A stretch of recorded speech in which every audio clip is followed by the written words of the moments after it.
Okay, we're going to be testing the heat resistance of E. coli, and we're going to compare it to the heat resistance of Bacillus megaterium. Bacillus has endospores, which should protect it from heat better than E. coli. So first I'm going to fill tubes 1 through 7 with E. coli, and I'm going to fill tubes 8 through 14 with Bacillus, and this is nutrient broth. So it's got all the nutrients the bacteria need, but it's liquid.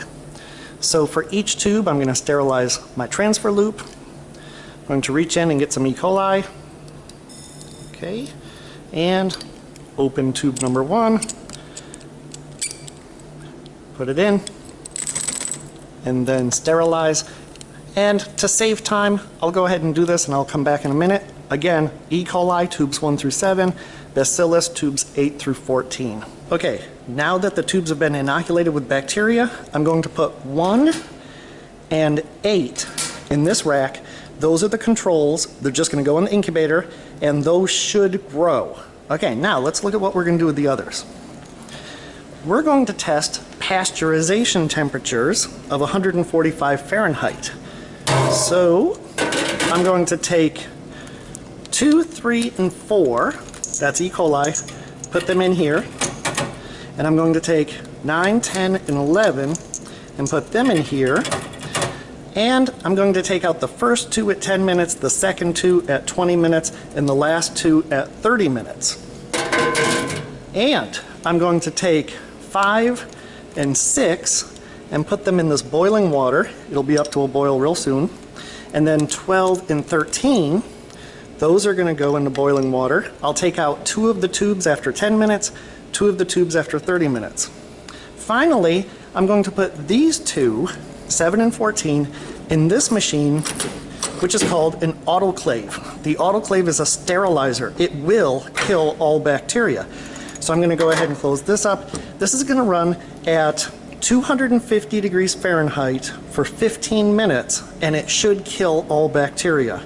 Then I'm going to put them in the incubator, and we'll see which of these grow and which of those do not grow. Okay, it's been 10 minutes, so I'm going to take the first tubes out. If you've been paying attention, that's tubes 2 and 9 from the pasteurization, 145 degrees Fahrenheit. And we're going to get the first 2 tubes out of the boiling water, 5 and 12. Okay, the next 10 minutes are up, so this is 20 minutes total.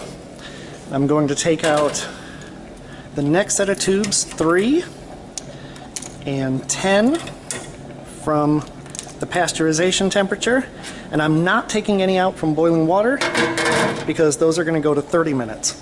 Okay, time is up. It's been 30 minutes, so we've got 2 tubes in the 145 degree water bath. Again, that's pasteurization temperature. And we have 2 remaining tubes in the boiling water. That is 212 Fahrenheit. And so now we have all of our heat-treated tubes. We're going to put them in the incubator overnight, and we're going to see if it changes from clear to cloudy. So if it's clear, there's no bacterial growth. If it's cloudy, there's bacterial growth. So we got several experiments going on, but let's look at all these results tomorrow. Let's look at the growth of these 14 tubes. Now, we know that our control, number 1, should grow. You see how cloudy it is? So that's a positive. We also know that the autoclave, number 7, should have sterilized, so that's clear. So you see the difference between those? Cloudy is positive for growth, clear is negative. So we can right away say positive for number 1, negative for number 7. Now let's look at the pasteurization temperatures. Pasteurization was 2 through 4. What do you think? I'm seeing cloudy, cloudy, clear. So that means plus, plus, minus. Now, let's look at 5 and 6. This was boiling water. Number 5 looks a little cloudy. Number 6 is clear.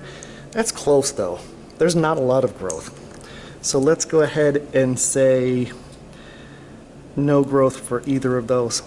All right, now let's look at Bacillus. Number 8, the control, cloudy, so that's positive. Number 14, the autoclave is clear, so that's negative, no growth. Let's look at our pasteurization temperatures. Cloudy, that last one's tough. So let's say plus, minus. And then tubes 12 and 13, tubes 12 and 13, cloudy, clear. Okay. So, I know this looks like a bunch of gobbledygook, but let's look at what's going on. This is the control, so that's not a surprise. Okay, so these three are pasteurization temperatures. These three, oh, this is the control, so that's positive. These three are pasteurization temperatures. So 2 out of 3 grew. For this, pasteurization with bacillus, 2 out of 3 grew. So the important point here is that pasteurization does not kill all bacteria. Now look, at 30 minutes, pasteurization, 145 Fahrenheit, killed E. coli and bacillus. Okay, so far not a big difference. When we look at these two, this is boiling water. 0 out of 2 grew. So boiling water, 212 Fahrenheit, killed E. coli.